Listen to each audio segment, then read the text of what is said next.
Before buying this set, I was in full knowledge of some minor damage, and that helped me negotiate down the price. Otherwise I probably wouldn't have picked this set up because it's so large and expensive.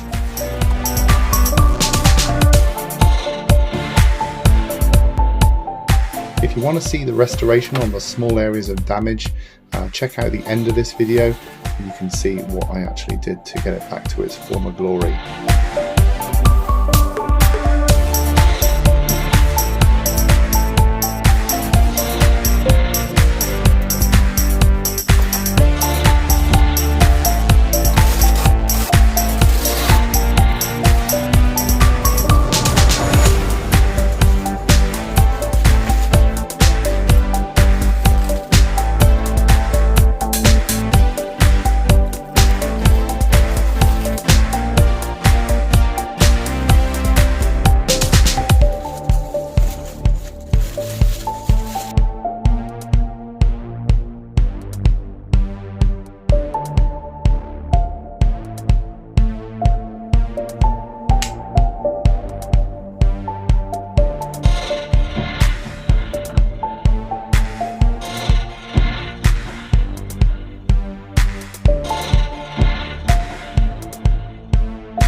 In the middle of Jurassic Park, there is a heartwarming scene where Alan and Ellie, the two protagonists, are confronted with a sick dinosaur in the middle of the park, and they drop everything and go and help and also take in the majesty of this huge dinosaur. And it could be seen as a metaphor for their arc as characters, in that at the beginning of the film they're not fit to be parents, and yet by the end it seems like they are ready to have children. And this is almost like a moment where they have to drop everything and look after their baby, look after what's important. It's also just a wonderful moment in the film in terms of the majesty of the dinosaur. It's huge, it's incredibly detailed, created by Stan Winston Studios, and it's just a really lovely tactile moment with a real dinosaur. When Orange Studios released the sick Triceratops Diorama, I was actually quite pleased with the result. I think sometimes with Orange Studios pieces, collectors are put off by the inclusion of human figures in something that would otherwise just be the dinosaur on display. But actually here, I think it really helps sell the scale of the dinosaur and also add some context to the kind of majesty and awe of the scene. Starting off with a display base for this piece, underneath you've got a nice vinyl sticker telling you the version, and also it has the Orange Studios logo. As for the sculpt on top, Orange Studios like to do this tapered rock base on a lot of their sculptures. The only thing I'd say is because it's tapered and hidden away, you don't really see it. It's kind of tucked underneath the base. Same with this lovely copper weathered Jurassic Park logo. I love the fact that they've done that, but it's tucked underneath so you don't really see it very much. That said, the ground on top is actually sculpted really nice. It's a mixture of kind of displaced earth and sort of like a rocky chipped finish. They've used like volcanic reddish browns, dark greens, light greens, and you can see they've done a lot of weathering passes to make it look kind of natural. The only thing I'd say is it's got almost like a satin sheeny finish, which if it were earth it would actually be more matte, but I think they've done that to contrast with the matte finish of the Triceratops scales. Moving on to the human figures, Alan's likeness is probably the most disappointing aspect. It doesn't look very much like Sam Neill at all, but the facial expression is fairly true to this beat in the movie, and thankfully his head is turned away to lean on the Triceratops. With Jerry Harding, while the likeness is a little bit closer to Gerald R. Molan, it's still not 100%. Thankfully he too has turned away. The same could be said for the Ellie Sattler figure, who doesn't exactly match Laura Dern's likeness, but her hair is very nicely sculpted and her overall posture does match that of the film. And given that most of the time this is what you see, the bridge of the nose and just the outline of her face, it's actually pretty forgiving. Tim Murphy being one of the more prominently visible figures, his likeness is actually pretty good. I think the paint job on his hair is probably overdone, but the actual sculpt of his head is really nice. The same could be said for Lex Murphy. While her features are a little bit soft on close inspection, the facial expression and the overall effect of her figure is actually really well done. But something I cannot heap enough praise on is the attention to detail in the costumes. You can see the weave of the fabric, you can see individual stitches, the shoes are weathered. There is so much attention to detail here. And who could overlook the veterinary torch that Ellie is given, and there's actually a spare, and there's also Alan Grant's book, which is screen accurate to the film, and that goes in Timmy's hand. As for the Triceratops, starting off with the sculpt, I'd say the head is probably where it matters most, because that's how we're introduced to the Triceratops in the film. It's really nicely detailed, and you can see there's lovely scales all over the frill, there's really nice creases around the mouth, and the eye area is actually sculpted really nicely, as are all the cracks in the horns. Really captured that sense of displaced mass, all that fat kind of sagging onto the ground. Really nicely sculpted, there's lovely defined musculature and creases going on. It can end up feeling a little bit one tone, but there is definitely all sorts of browns, there's even greens in there going on. There's definitely subtle passes that have been done. Maybe it's being washed out a little bit by the dark wash that's been applied in between all of the scales. Along the back of the Triceratops, the sculpt does feel a little bit sparse and simplified, with these scutes feeling somewhat one tone, but I think it's down to the simplification of the sculpt.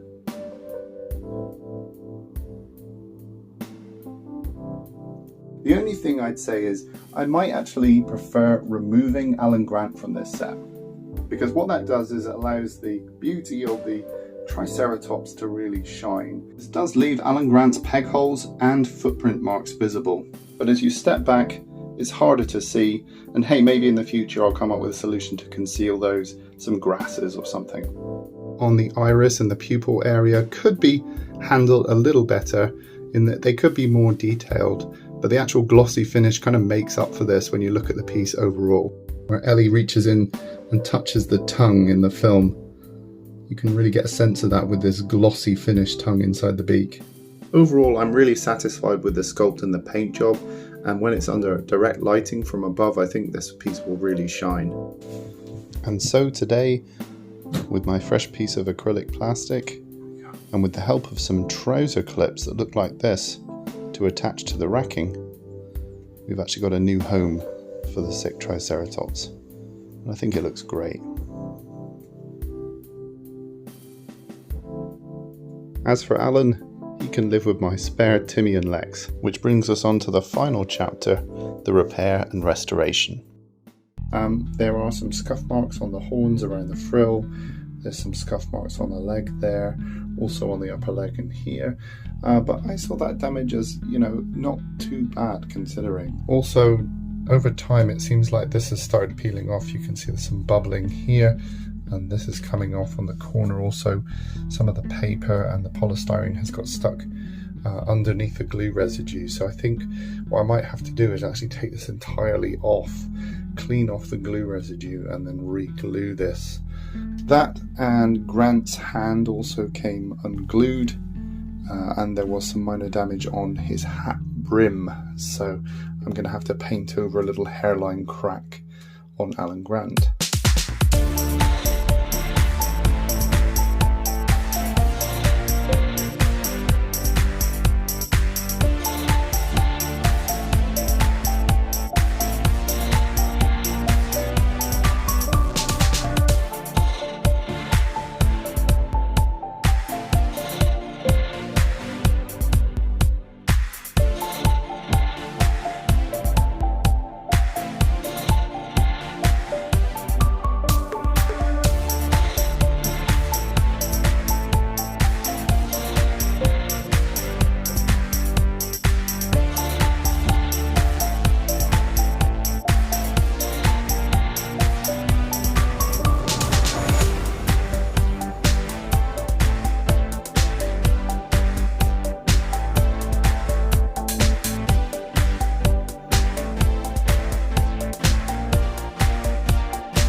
so here's one area where there were white spots and I've painted over. You can see it's glistening in the light. And then there was a line of white spots along here, it's gone. And then there was some on the elbow area here, and I've just painted that in. Okay, so I mixed up some lighter shades on the cup and applied those to the horn area, and I think they look pretty good. I think where it looks white on camera here, they're probably just catching the light because the oil paint is wet.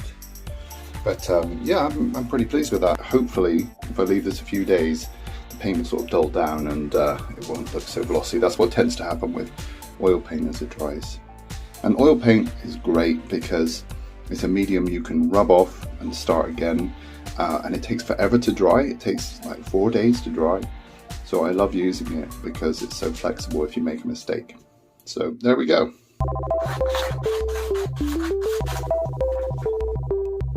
So this is just to cover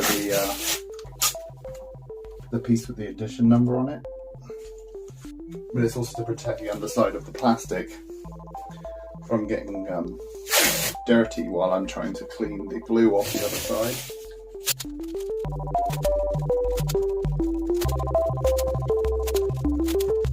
Okay, so now I should be able to peel this off. And while I'm peeling this off, you can actually see how much polystyrene and dirt got underneath. Oh, it's actually got the edition number underneath, 156. Okay, so there it is. I've basically got to clean off all of this this glue, and I've actually got some stuff to try. I've got this stuff, which you may have seen in previous videos, sticky stuff remover.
Needless to say, this was a really disappointing result. The contact cement didn't dry properly, and it caused the vinyl to wrinkle in this horrible fashion. So I decided to give this a go. Sticks to anything, A4 double-sided adhesive tape sheet.